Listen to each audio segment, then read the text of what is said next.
मम्मा मम्मा, मैंने सुना है मिट्ठू महाराज की तबीयत काफी ज्यादा खराब है और यदि वो मर गया तो अगला राजा हमारे परिवार से बनेगा, क्योंकि हमारा परिवार ही सबसे बड़ा है। ये तुमने कहाँ से सुना बच्चे? क्या ये बात सच है? जी मम्मा, रानो आंटी लूसी आंटी से कह रही थी कि मिट्ठू महाराज के बाद तो आप ही जंगल में सबसे बड़ी हैं, परंतु वे दोनों नहीं चाहते कि आप रानी बने। उन दोनों को तो मैं बताऊंगी, बस एक बार इस जंगल की रानी बन जाऊं, फिर सबसे गिन गिन कर बदला लूंगी और अपने पसंद के पक्षियों के मांस भी खाऊंगी। वही दूसरी और कबूतर की पत्नी लूसी रानो चिड़िया के पास जाती है। रानो जी, मिट्ठू महाराज की तबीयत तो काफी खराब है। बुलबुल भी यही कह रही है कि कोई दवा काम नहीं कर रही। परंतु अगर ऐसा हो गया तो हमारा क्या बनेगा लूसी? बाजू चील तो जंगल का सारा निजाम खराब कर देगी। हाँ, अब प्रार्थना करो कि मिट्ठू महाराज तुरंत ठीक हो जाए। वही दूसरी और बाजू चील मिट्ठू महाराज से मिलने उनके महल आ जाती है।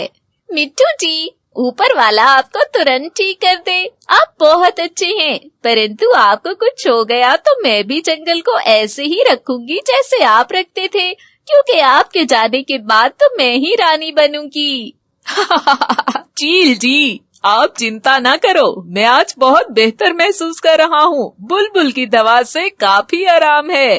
परंतु जैसे ही बाजू चील ये खबर सुनती है तो जल जाती है। इस बुलबुल का तो इलाज करना पड़ेगा। यही सोचकर वो घर चली जाती है। कुछ ही रोज बाद सारे पक्षी खुश हो जाते हैं कि तोते महाराज ठीक हो गए हैं, परंतु एक बाजू चील का परिवार काफी उदास होता है। अगले ही रोज बाजू चील के बच्चे को ठंड लग जाती है। वो बुलबुल के पास जाती है। अरे ओ बुलबुल, जल्दी से ऐसा शरबत दे जिससे मेरे बच्चे की तबीयत फौरन ठीक हो जाए। अच्छा चील जी, ये लो, ये शरबत कड़वा है, परंतु इससे तुम्हारे बच्चे को तुरंत आराम आ जाएगा। मुझे कोई और शरबत दो, मेरा बच्चा मीठा शरबत पीता है, ये वाला दे दो। बाजू चील को इतने में लाल रंग का शरबत दिखाई देता है तो वो तुरंत वो शरबत उठा लेती है। अरे नहीं नहीं, तुम ये शरबत नहीं ले सकती, क्योंकि ये तो चूहों को मारने वाला शरबत है। बाजू चील उसकी बात सुनकर हैरान हो जाती है, परंतु उससे एक योजना आती है तो तुरंत ही दोनों शरबत ले लेती है। ये शरबत काफी जहरीला है चील जी, जो भी पीता है मर जाता है। तुम अपने बच्चे से काफी छुपा कर रखना। ठीक है, मुझे मत सिखाओ। यूं बाजू चील वो दोनों शरबत ले लेती है और अपने घोंसले में चली जाती है। वो लाल शरबत छुपा देती है। अगले रोज वो मिट्ठू महाराज से मिलने जाती है। इसी समय उसकी नजर मिट्ठू महाराज की दवा पर पड़ती है। कुछ देर बाद वो वापस चली जाती है। घोंसले में आकर वो काफी खुश होती है। देखना, कल सुबह का सूरज मेरी जिंदगी बदल देगा। बाजू चील सो जाती है। अगले रोज अचानक ही पूरे जंगल में एक शोर मचता है, परंतु बाजू चील बहुत खुश होती है। वही दूसरी और रानो चिड़िया लूसी कबूतर के साथ महल में जाती है। अरे मेरे महाराज जी, मुझे छोड़कर चले गए, मैं बेवा हो गई। मेरा इस दुनिया में अब कोई नहीं है। अरे हरियाली, ऐसा मत सोचो, हम सब है ना। हाँ हरियाली, एक ना एक दिन तो सबको जाना ही है। इतने में बाजू चील तुरंत वहाँ आ जाती है। हाय, ये मैं क्या सुन रही हूँ? मिट्ठू महाराज हमें छोड़कर चले गए, परंतु अब अगला राजा कौन बनेगा? क्योंकि मिट्ठू महाराज के बाद तो मैं ही सबसे बड़ी हूँ।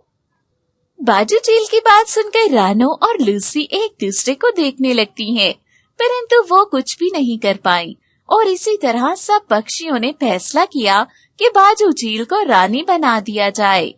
यूं अब हर कोई उसे रानी बोलने लगा।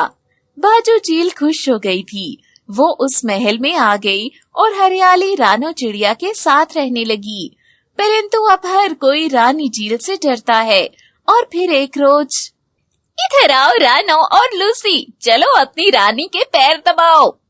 परंतु मिट्ठू महाराज ने तो कभी हमसे ऐसे काम नहीं करवाए थे। हाँ, हम ये काम नहीं कर सकते। ओए कबूतरी, शायद तुम भूल रही हो तुम्हारा पति मेरा मंत्री है और मैंने उसे काम पर रखा है, परंतु अगर तुमने मेरा आदेश ना माना तो मैं उसे काम से निकाल दूंगी। और रानो, तुमने अगर मेरी बात ना मानी तो तुम्हें पूरे 1 हफ्ते के लिए भोजन नहीं मिलेगा, समझी? यूं लूसी और रानो मजबूर हो जाती हैं और दोनों रानी चील की सेवा करती हैं। लूसी काफी परेशान हो जाती है।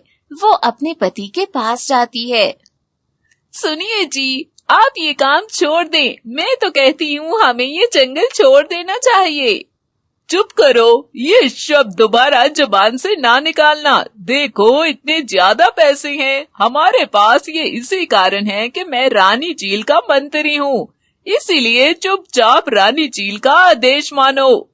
यूं जंगल के सारे पक्षी रानी चील की सेवा करते हैं और पक्षियों के बच्चे बबलू चील की सेवा करते हैं। बबलू चील बहुत खुश होता है। एक रोज रानो चिड़िया रानी चील के पास जाती है। प्लीज मुझे कुछ भोजन दे दीजिए रानी जी, मेरे बच्चे भूखे हैं परंतु खाने को कोई भोजन नहीं है। चुप करो, तुम्हें कोई भोजन नहीं मिलेगा। सारा भोजन मैंने अपने महल में रखा है, वो मैं ही खाऊंगी। अगर मैं जिंदा नहीं रहूंगी तो तुम सबका क्या बनेगा? यूं रानो चिड़िया के बच्चे भूख के कारण मर जाते हैं। ये बात तो बबलू चील को भी बुरी लगती है।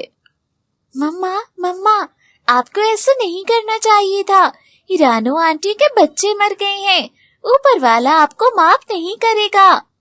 बेटा, मैंने जो कुछ किया है केवल तुम्हारे लिए किया है। मैंने ही मिट्ठू महाराज की दवा तब्दील कर दी थी और उनकी दवा की जगह चूहे मारने वाला शरबत रख दिया था, क्योंकि मैं रानी बनना चाहती थी। मैं चाहती थी कि मेरा राजा बेटा इस महल में राज करे।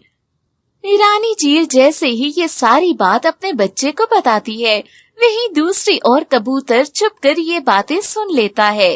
वो तुरंत लूसी के पास घोंसले में चला जाता है। गजब हो गया, गजब हो गया। अरे जी, क्या हो गया? आप इतना क्यों चिल्ला रहे हैं? अरे लूसी, मैंने जो सुना है उसे सुनकर तुम्हारे भी होश उड़ जाएंगे। अरे बताएं तो सही। यूं कबूतर सारी बात अपनी पत्नी को बता देता है। हमें ये बात तुरंत जंगल के सारे पक्षियों को बतानी चाहिए। यूं कबूतर सारी बात जंगल के पक्षियों को बता देता है। रानो चिड़िया सबको यही योजना देती है कि दूसरे जंगल के महाराज उल्लू सेठ को ये खबर देनी चाहिए।